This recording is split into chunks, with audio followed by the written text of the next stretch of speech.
ধন্যবাদ আপনাকে।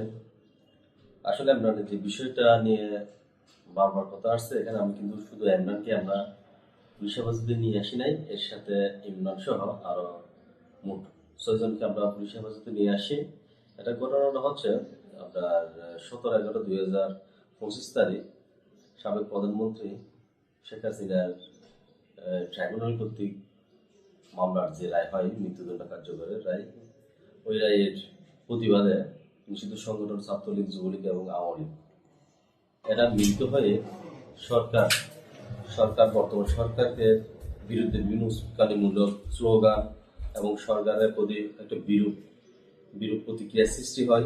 সেই জন্য তারা একত্রিত হয়ে মশাল মিছিল করে। এই সংবাদের প্রেক্ষিতে এটা ঘটনাটা হচ্ছে নাগরপুর থানাধীন দারোয়া সিল পাড়া টুকুটি রাস্তায়। তখন আমরা আমাদের যে পুলিশ টিম ছিল, পুলিশ টিম ওখানে যায়। যাওয়ার সাথে সাথে তারা দেশে দিক চলে যায়। যাওয়ার ওখান থেকে কিছু মুখে মাস্ক পরা আর কিছু ক্যাপ ছিল, লাঠি এবং কিছু পোড়া যে কাপড়গুলো দিয়ে আগুন দিয়ে মশা মিছিল করছিল, ওগুলা সিজ করে। এক প্রেক্ষিতে সিফাত নামের একটা ছেলেকে অ্যারেস্ট করা হয়। ওই সিফাতের তথ্য ভিত্তিতে কিছু নাম এবং বেশ কয়েকজনের নাম আমরা পাই। তোর মধ্যে 4 জনকে অ্যারেস্ট করি। এর মধ্যে একজনের নাম ছিল রুবেল, রাকিবকে আমরা অ্যারেস্ট করি। যে রাকিব হচ্ছে একটা সিএনজি ড্রাইভার।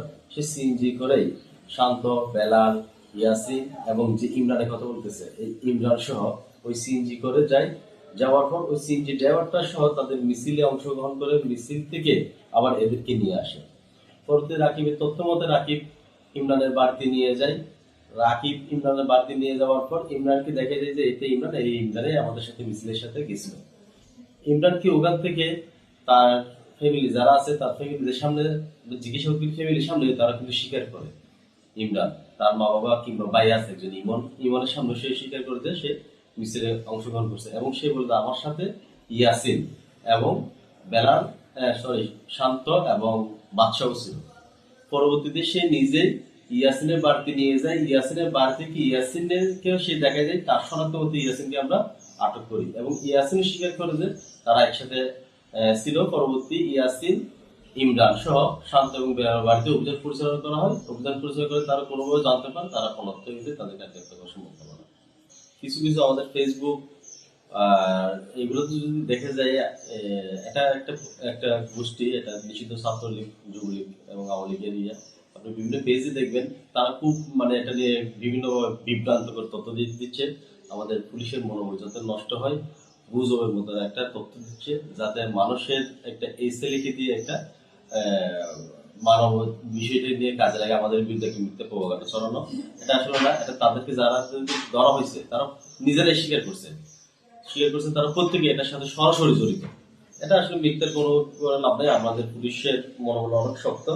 আমরা মাননীয় পুলিশ সুপার স্যারের নির্দেশক্রমে এবং মাননীয় পুলিশ সুপারের নেতৃত্বে আমরা কাজ করে যাচ্ছি। আমাদের এই মনোবল অটুট থাকবে ইনশাআল্লাহ। যে বা যারা অন্যায় করুক, রাষ্ট্রবিরোধী কার্যকলাপ করুক, তাদেরকে অবশ্যই আমরা আইনের আওতায় আনবো।